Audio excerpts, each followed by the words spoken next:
गुरुवार को कानपुर पहुंची केंद्रीय मंत्री साध्वी निरंजन ज्योति ने निकाय चुनाव में ओबीसी आरक्षण को लेकर उत्तर प्रदेश सरकार के द्वारा की गई पहल की जमकर तारीफ की।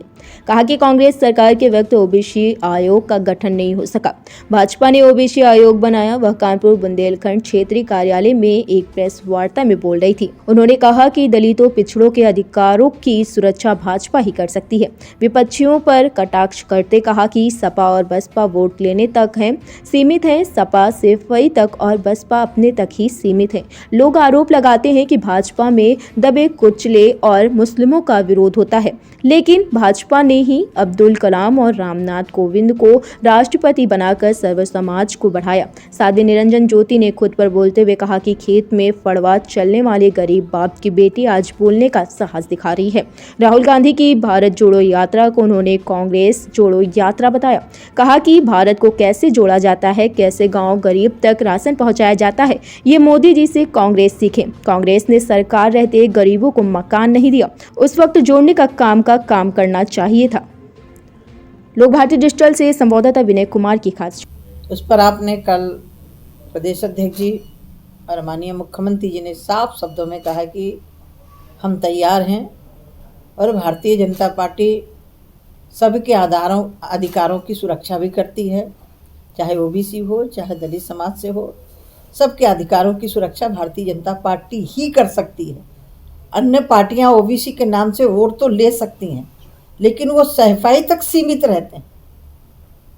और एक पार्टी है जो दलित के नाम से वोट लेने का काम करती रही अभी तक, वो अपने तक सीमित रही है।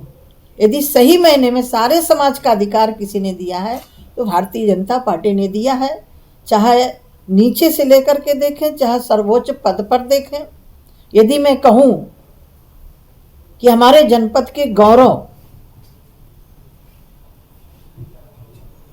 महामहिम के पद पर अभिषिक्त हुए तो वो भी भारतीय जनता पार्टी रामनाथ कोविंद जी के रूप में राष्ट्रपति बनाने का काम किया।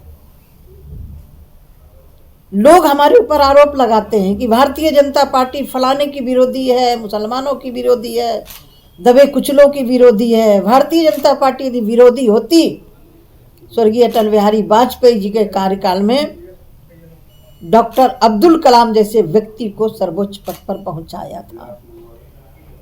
भारतीय जनता पार्टी चाहे वो आदिवासी हो, गिरवासी हो, जनजाति हो या पिछड़ा हो, दलित हो, सबके साथ में खड़ी है। मैं आपसे आपके माध्यम से उन लोगों से पूछना चाहती हूँ, सरकार में बसपा भी समर्थन देती रही है, सपा भी समर्थन देती रही है कांग्रेस को। आजादी के बाद से ओबीसी आयोग की मांग चलती रही थी। ओबीसी समाज मांग कर रहा था कि हमारा एक आयोग गठित हो, हम अपनी बात वहां रख सकें।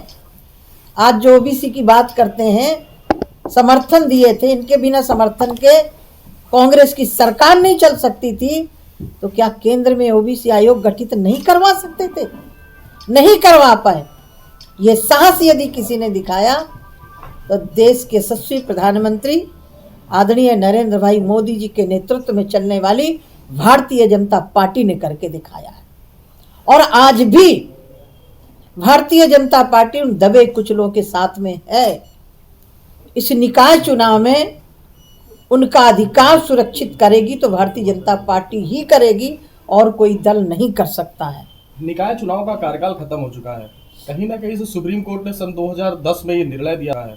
कहीं ना कहीं से सुप्रीम कोर्ट ने सन 2010 में ये निर्णय दिया था ट्रिपल टेस्ट कराने का ओबीसी आरक्षण को लेकर।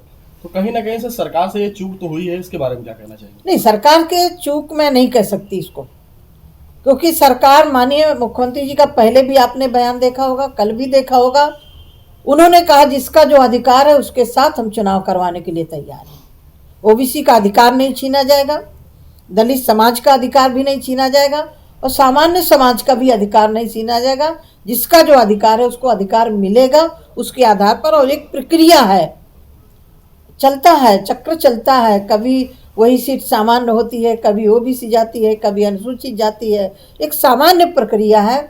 मैं आज इतना दावे से कह सकती हूँ कि हम जैसे व्यक्ति आज आपके पास बैठ कर के बोलने के साथ जुटा रहे हैं तो ये भारतीय जनता पार्टी के कारण है एक गरीब बाप की बेटी, फौड़ा चलाने वाली बाप की बेटी, एक पिछड़े समाज की बेटी यदि आपके बीच में बैठ करके बात कर रही है, भारत सरकार में गरीबों को आवास दे रहे हैं, गरीबों को हमने शौचालय दिया है, तो वो आप आज मैं वो काम कर रही हूँ। राहुल गांधी की भारत जोड़ो यात्रा अब उत्तर प्रदेश में आ चुकी है, अपार सहयोग मिल रहा है। भाजपा का कहना है कि जो राहुल गांधी की भारत जोड़ो यात्रा है वो फ्लॉप हो गई है।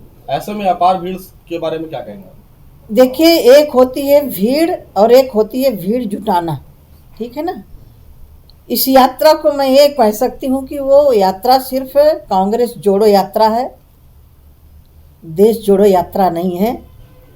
आज़ादी के बाद से देश के अंदर इन्हीं की सरकारें रही हैं, सरकार रहते ये काम करते हैं।